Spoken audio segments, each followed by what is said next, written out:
मङ्गलं कुन्द कुन्दात्यो जैन धर्मोऽस्तु मङ्गलम् सर्वमङ्गल्य माङ्गल्यं सर्वकल्याणकारकं प्रधानं सर्वधर्माणां जैनं जयतो शासनं वन्दे विद्यासागरम् अहिंसा अनंत सिद्ध परमेश्वर भगवान की दशादिनाथ भगवान की पार्श्व भगवान की ससमय भगवान स्वामी की आचार्य मेरी भगवान सर जी महाराज की आचार्य भगवान श्री समित सर जी महाराज की उनको करोड़ मिराजों की प्रार्थना स्वीकार नहीं की जाएगी। शब्द है बिना नियम के हम अपने साथ न्याय नहीं कर सकते। मामूल है और इस मामूल जीवन का सदुपयोग कैसे करना है ये हमें आनी चाहिए।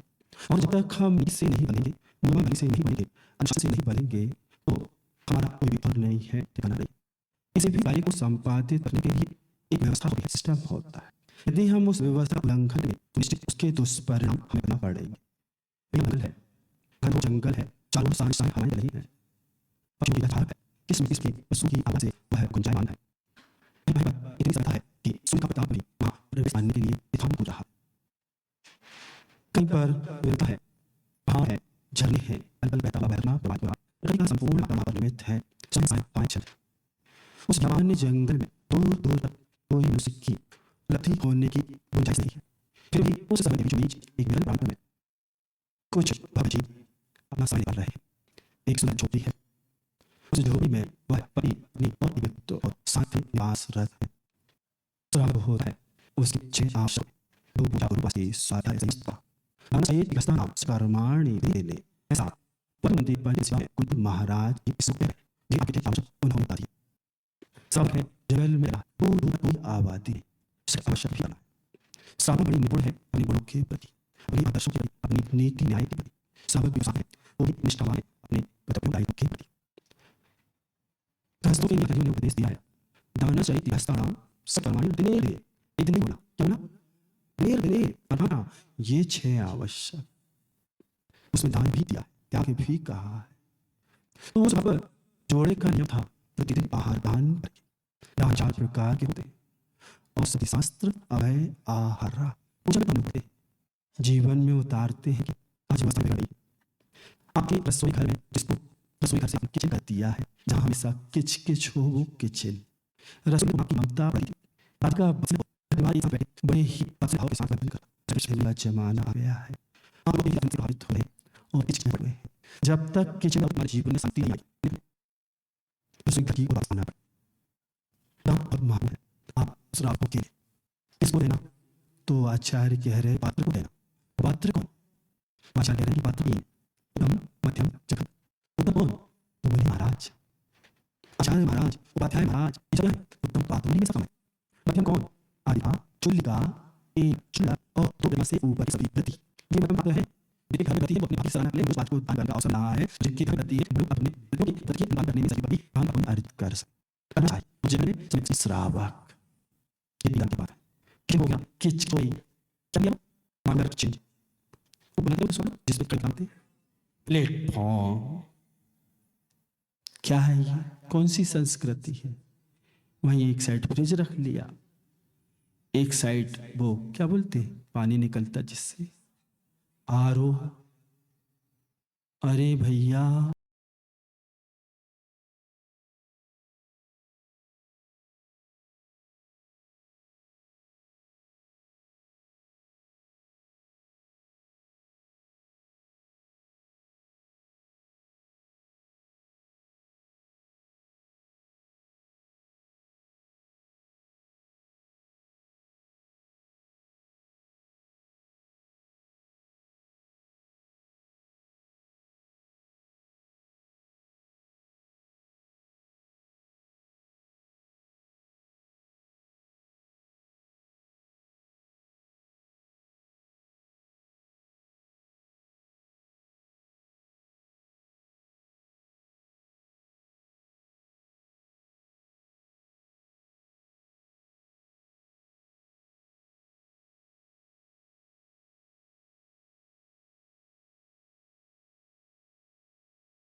विवेक से काम करो। क्या है वो? कभी सोचा, कभी विचार किया? आपके आचार आपको उपदेश दे गए, अहिंसक पानी का उपयोग करना है, कुएं का जल छान करके उसको अच्छा तेज बता देना। इसके बाद इनका पाप पुण्य जे कहीं जाए, निर्णय इनको करना है।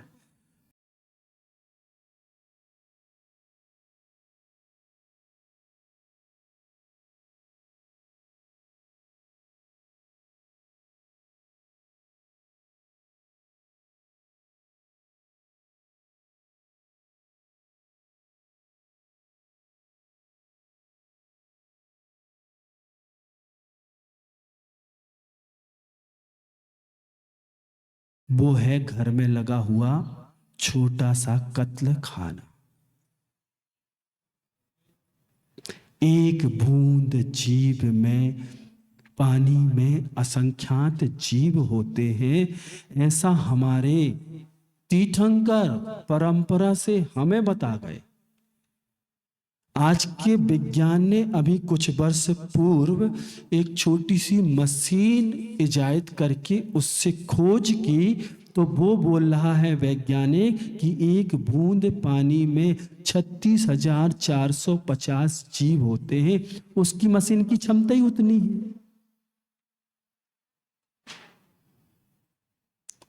तो आप लोग विज्ञान के युग में हैं, विज्ञान की बात मानते हैं। बीतराग विज्ञान के अब तो विश्वास ही नहीं बचा, तीर्थंकरों की वाणी पर विश्वास नहीं बचा। क्या होगा तुम्हारा? सोचो, कहां जा रहे हैं? कौन सी जीवन शैली? ये जीवन शैली है जिसमें हम पल पल गर्त की ओर जा रहे हैं, पाप का अर्जन कर रहे हैं, पुण्य लेके आए हैं और उस पुण्य को पाप में खर्च कर रहे। कितने बुद्धिमान हैं आप लोग, बताइए। अपने आप को प्रबुद्ध, पढ़ी लिखी समाज, विवेकवान समाज।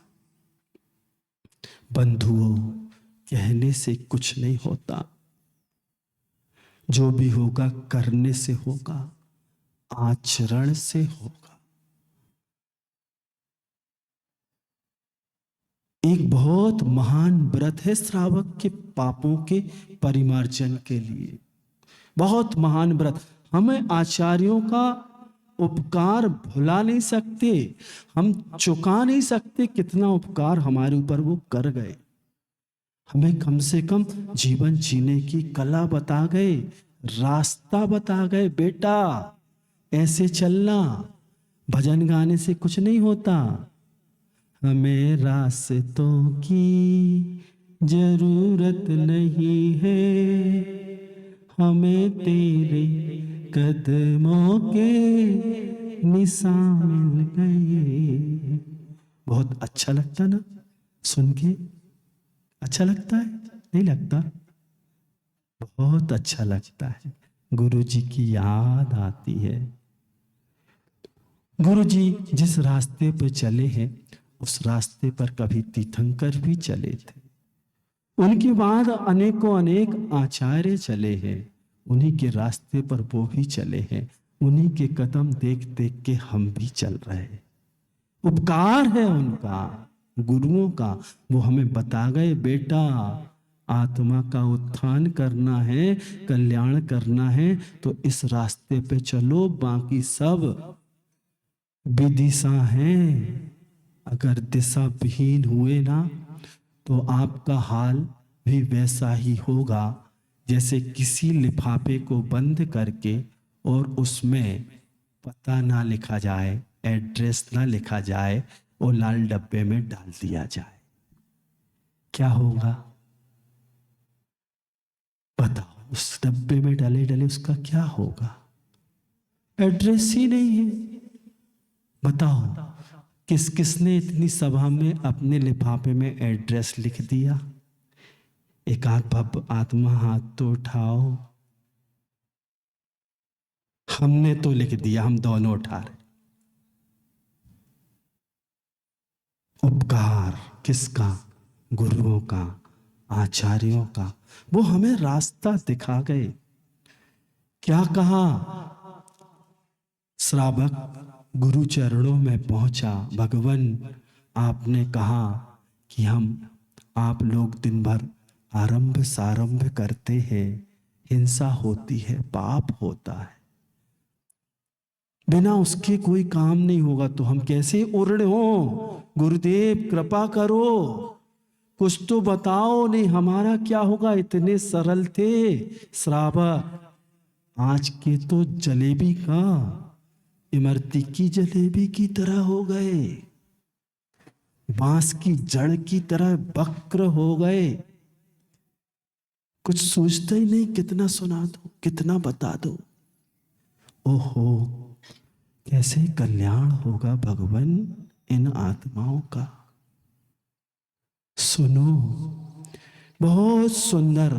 जब वह मुनि के समक्ष बैठ के निवेदन कर रहा, तो गुरुजी ने कहा, बेटा अतिथि संविभाग व्रत का पालन करो। क्या कहा?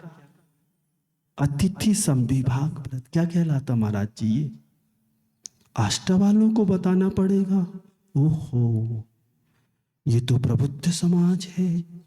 10-15 चातुर्मास हो चुके, मुनियों का हरिकाओं का आना जाना लगा रहता है, इनको अतिथि संविभाग व्रत। महाराज जी ये क्या कर रहे हैं आप? मालूम तो है ना आपको? मालूम है? कुछ तो बोलिए। अतिथि संविभाग व्रत के संबंध में जानते तो होंगे आप लोग। हाँ या नहीं तो कर दो, हैं? एक आध लोग ही हाथ उठा दो, महाराज जी जानते हैं। सब जानते हैं। कितने अच्छे हैं आप लोग, क्या करें। क्या है अतिथि संविभाग व्रत? किचन आया तो रसोई घर चला गया।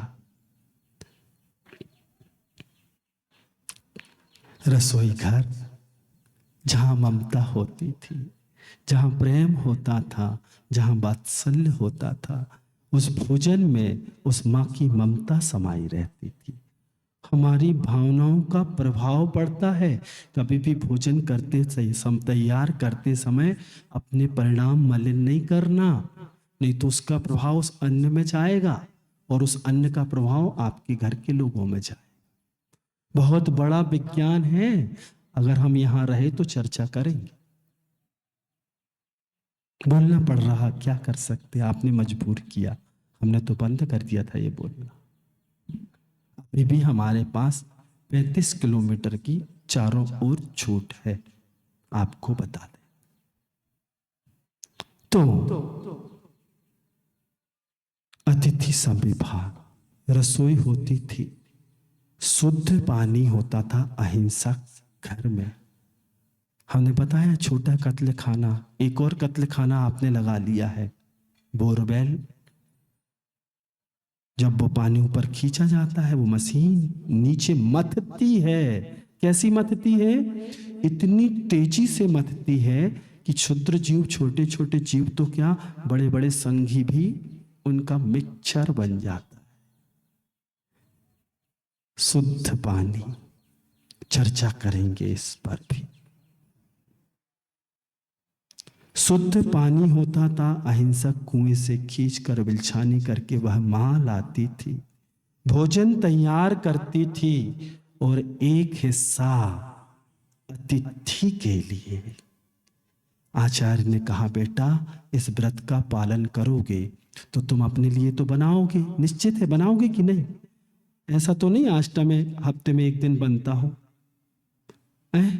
बाकी दिन बाहर का चलता है, या उपवास रखते हम लोग, ऐसा तो नहीं, रोज बनता सबके घर में। शुद्ध बनाओ, अवसर मिला है। किचकिच से रसोई की ओर आओ, चौके का स्वरूप बिगाड़ दिया। अपने स्टेटर मेंटेन में अपना स्टैंडर्ड लो नहीं हो जाए।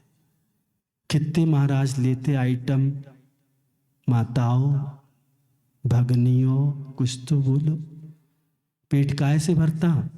तो गुरुजी की बात सुना देते हैं, दाल भात रोटी, यही बात चोखी। अब देखो ना, कोई आ जाएगा तो क्या कुछ नहीं बनाए। आष्टा में ऐसा कोई घर नहीं होगा जहां रोज 2 सब्जी ना बनती हो, एक दाल ना बनती हो। ऐसा कोई घर तो नहीं हुआ। इतने तो संपन्न दिख रहे हैं महाराज। दूध ना आता हो, घर में ड्राई फ्रूट ना रखे हो, मौसमी एक आध फल ना आता हो, ऐसा कोई घर नहीं। करना क्या है? क्या करना? कुछ नहीं करना। पानी शुद्ध निकालना है। मसाले की मर्यादा तो रखते ही होंगे आप लोग। भौतिकता की ओर चले गए, फ्रिज रख लिया, डबल रोटी भी तो नहीं रख ली जैन साहब हैं? अरे हंसो नहीं भैया, जैन साहब पीछे वाले, ऐसा तो नहीं श्रीमती जी को छुट्टी दे दी हो, बेचारी रोटी बेलते बेलते हाथ दुबले हो जाएंगे। एक काम करते, एक डबल रोटी का पैकेट मंगा लो। हैं? सैंडविच, बिच मतलब हिंदी में कुत्ता के बाद एक और आता है, कुतिया। भैया जाग जाओ, अपनी संस्कृति को नहीं भुलाओ। वो वहाँ के ठंडे प्रदेशों में ये सब व्यवस्थाएं हैं, उनकी ऋतु वैसी है, इसलिए वो प्लेटफॉर्म, वो फ्रिज, वो सब व्यवस्थाएं उनके अनुरूप उनने बना के रखी हैं। अब तुम स्टैंडर्ड लेवल के चक्कर में अपने पांव भी तोड़ रहे हो। संगमरमर लगा लिया चौके में, किचन में, बाथरूम में टाइल्स लगा लिए हैं। क्या हुआ? संगमरमर मतलब जितने जितने संगमरमर लिखो है ना, लगो है, वो बता रहा है कि हम तो मरे ही गए, तुम भी संगे संगे मरो। ऐसे घुटना की समस्या, एड़ी की समस्या, कमर की, क्यों? हम जो भौतिकता की ओर जा रहे हैं ना, ये सब उसके दुष्परिणाम हैं। खान पान जो बिगाड़ लिया ना, अपनी ऋतु के, अपने क्षेत्र परिवेश के अनुसार भोजन करेंगे तो वो लगेगा, नहीं तो बहुत कठिन है। महाराज बैठे हैं गांव में और इतने चौके लगेंगे, बाकी लोग किचन में ही रहेंगे, किचकिच में ही रहेंगे, पाप का ही अर्जन करेंगे। अरे 24 घंटे में एक बार साधु आहार के लिए उठता है और आपको धन्य करता है, आपको अवसर देता है काय का? दान का। आहार दान में चारों दान समाहित हैं। उत्तम पात्र घर तक आ रहा है और तुम टीवी देख रहे हो, मंचन कर रहे हो, मोबाइल चला रहे हो, तुम्हारे घर के सामने से साधु निकल रहा, तुम्हारे भाग्य फूटे। तुम्हारे पाप कर्म का उदय चल रहा कि तुम्हारे अंदर पात्रता होते हुए भी। आज एक मां बैठी थी, महाराज जी हम आहार दान कर सकते हैं क्या? उसकी समस्या सुनी। कम से कम आपके साथ ऐसी समस्या तो नहीं है। जब आज अवसर है उस समय पे भी हमारी बारी। क्या होता है ये बारी? साधु को बांधोगे आप? अरे हम तो बंधन से मुक्त हो गए हैं, तुम अपने आप को बांध रहे हो कर्मों से। ऐसे निकृष्ट कर्मों का बंध कर रहे यदि आपने किसी को चौका लगाने से, आहार दान से रोका। साधु स्वतंत्र है, उसकी इस चर्या से आप छेड़ाखानी नहीं कर सकते। आचार्यों का उपदेश है आपके लिए। क्या करो, दान करो। कब? दिनेर दिने। अरे आज की व्यवस्था है चतुर्थ काल में तो ठीक है, पंचम काल के भी बहुत से सैकड़ों वर्ष तक इसी भारत भूमि में, इसी आष्टा में प्रतिदिन शुद्ध भोजन वो मां रसोई में बनाती थी। साधु हो अथवा नहीं हो, मंगल कलश लेके अपने आंगन में छोटा सा रंगोली डाल के खड़ी हो जाती थी। क्या किया उसने? अरे आज तो हंसोगे, है गांव में न माता जी न महाराज जी, इनको और शौक चल रहा हो भाई को, देखो लोटा लेके खड़ी है। पागल हो गई का? पागल तो आप हो। वो तो खड़े होकर के शुद्ध भोजन बनाया है तो अतिथि की गवेषणा कर रही है। कोई जरूरी है कि गांव में साधु हो? जभी प्रत्येक दिन शुद्ध भोजन बनता था, प्रत्येक दिन श्रावक अपने चौके में आंगन में खड़ा होता था और असंख्यात गुड़ी कर्मों की निर्जरा करता था, साथ ही साथ पुण्य का अर्जन करता था। 10 मिनट 5 मिनट इंतजार करता था कि कोई पात्र आ जाए और उसके बाद हाथ जोड़ के आंख बंद करके 2.5 दीप में 3 कम 9 करोड़ मुर्राज जहां जहां हार चर्या के लिए उठ रहे हों उनके हार निरंतराएं हों, अनुमोदना करता था। और 2.5 दीप के पूरे मुनि महाराज जो उस दिन आहार करेंगे, उनके आहार की अनुमोदना करके असंख्यात गुणा कर्म पुण्य अर्जित करता था। ये कला है कमाने की। क्या समझते हो आप अनुमोदना को? कृत, कारित और अनुमोदना तीनों में एक सा परिणाम भाव। और तुम सो रहे घर में, मुनि महाराज गली से निकल रहे, तुम्हारे पास फुर्सत नहीं। अवसर मिला, आचार्य महाराज की कृपा बरसी कि 4 महीने इनको लाभ दो, और तुम्हें सोने से फुर्सत नहीं। क्या समझ रहे आप इस अवसर को? जितने व्रती हैं शुद्ध भोजन रोज बनाते कि नहीं? चलो अव्रतियों, तुम तो किचकिच में हो, तो वो व्रती का क्या दायित्व है? उसका तो नियम है, पहले दान करेगा फिर करेगा।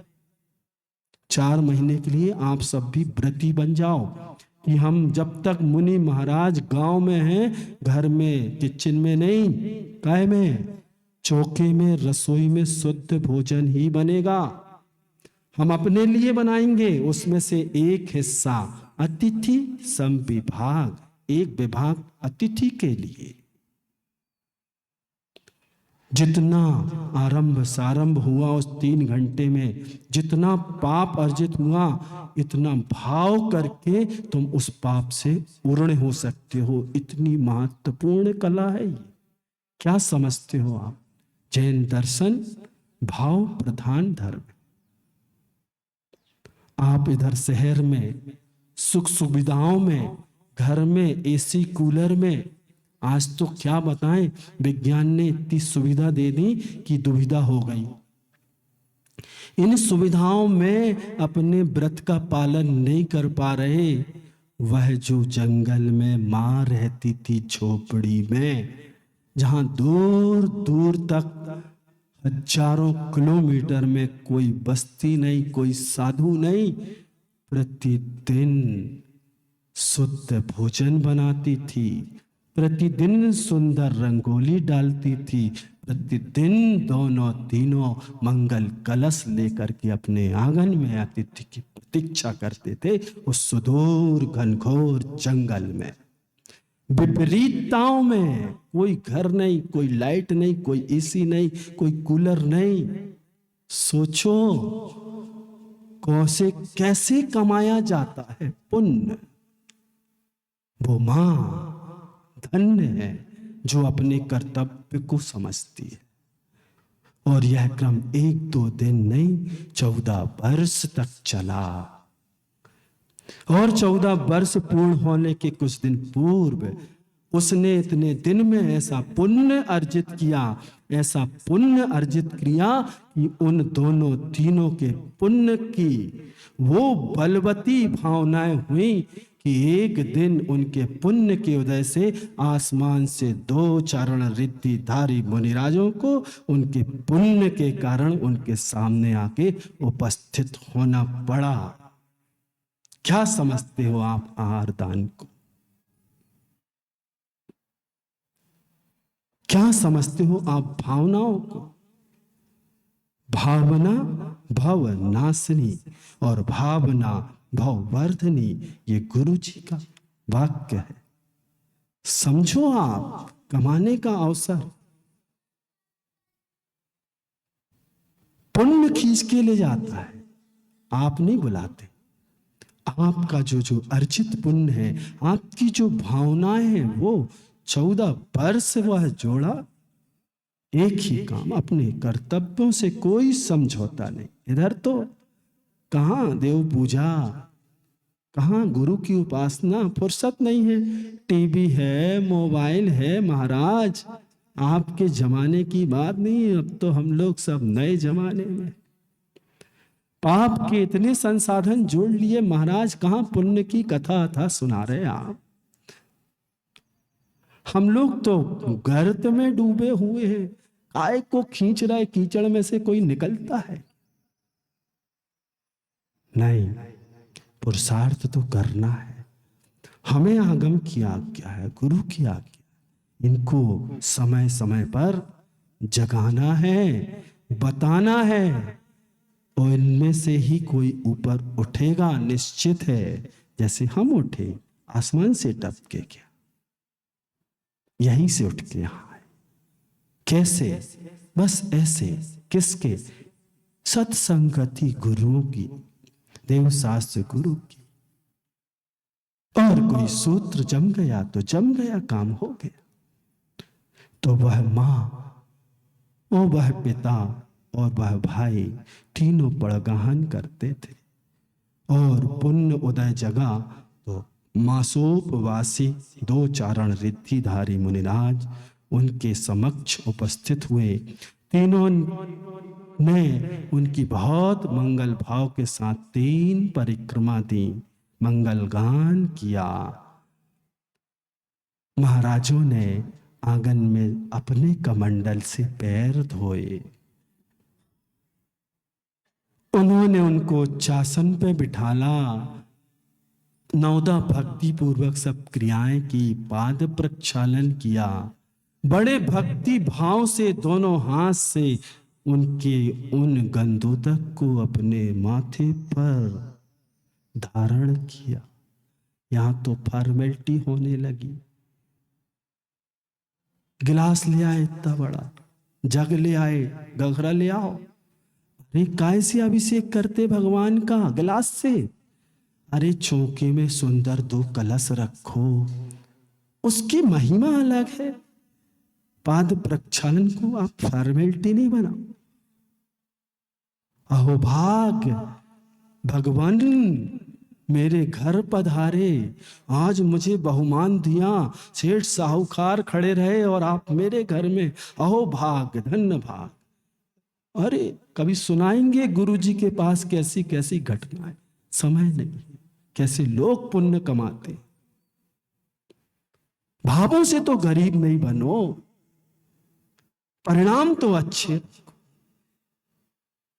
पाद प्रक्षालन करके जैसे ही उनने लगाया तो सुदूर वन में एक पक्षी बैठा पूरी क्रियाएं देख रहा था। उसने कहा, देखो कितने कृत भाव से ये गंधोदक लगा रहे हैं, उस जल को लगा रहे हैं, मैं क्या करूं?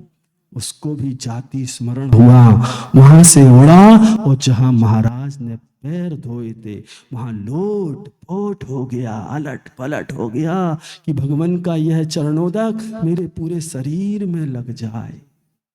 ऐसा पक्षी जिसे आप देखना पसंद नहीं करते, जो मांसाहारी है, जो कुरूप है, और उस गंधोदक की महिमा, और गंधोदक से ज्यादा उसके भाव की महिमा, परिणामों की महिमा कि वह सोने के जैसे चमकने लगा।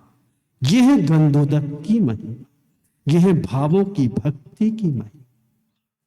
वह पक्षी टकटकी लगा के देख रहा है, इधर एक एक दान, अहो भाग्य, एक ग्रास दे रहे हैं वो, अहो भाग्य, धन्य भाग्य, मुनि महाराज पधारे, मैं तो आज कृतकृत हो गया। एक एक ग्रास में कैसे भाव, कैसे कमाया जाए,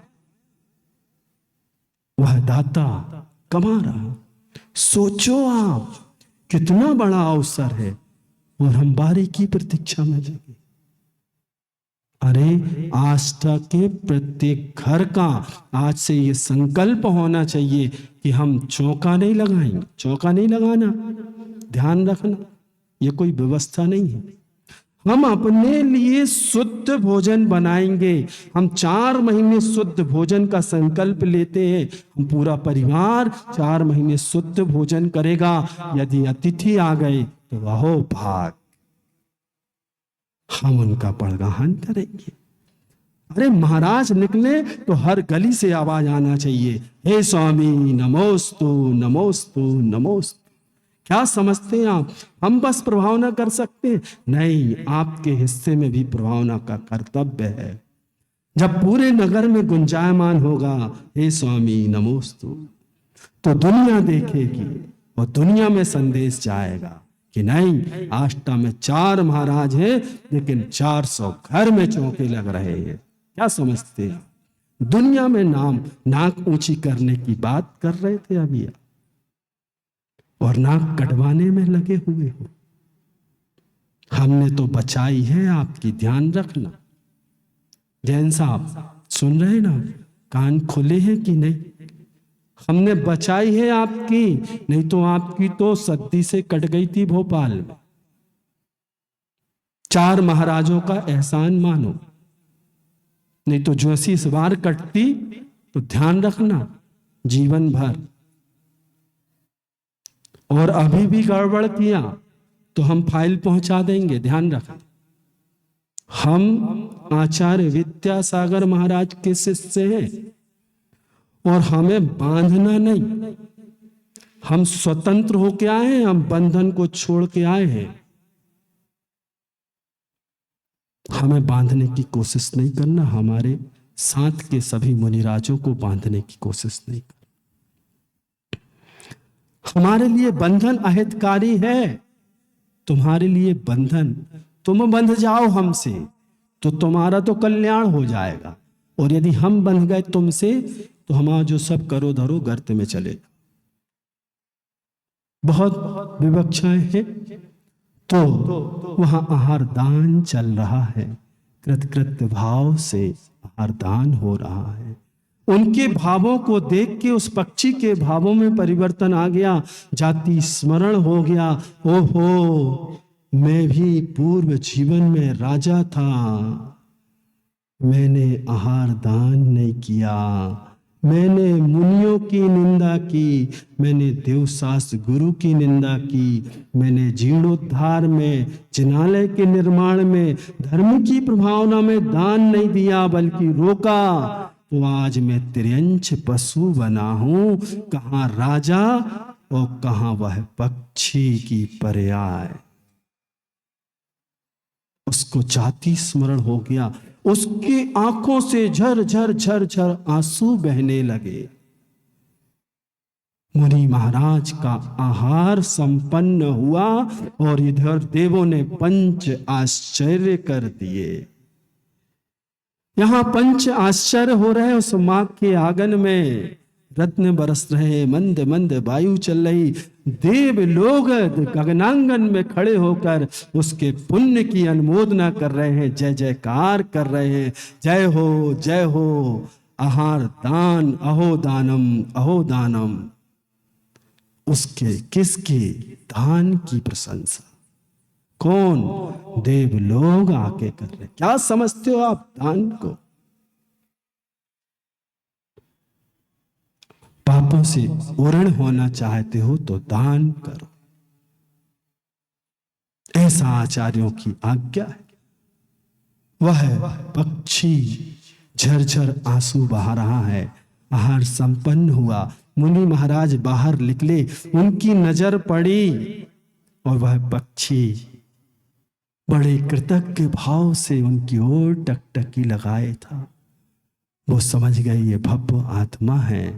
उन्होंने उसको धर्म वृद्धि का आशीर्वाद दिया, कल्याण हो। वहीं शिलातल पर बैठ गए। तीनों भव्य आत्माओं को धर्म का उपदेश हुआ। बाजू में पक्षी भी बैठा है। क्या धर्म होता है, क्या श्रावक का धर्म है, कैसे जीवन जीना है, क्या अणुव्रत है, क्या महाव्रत है, ये धर्म का उपदेश हुआ।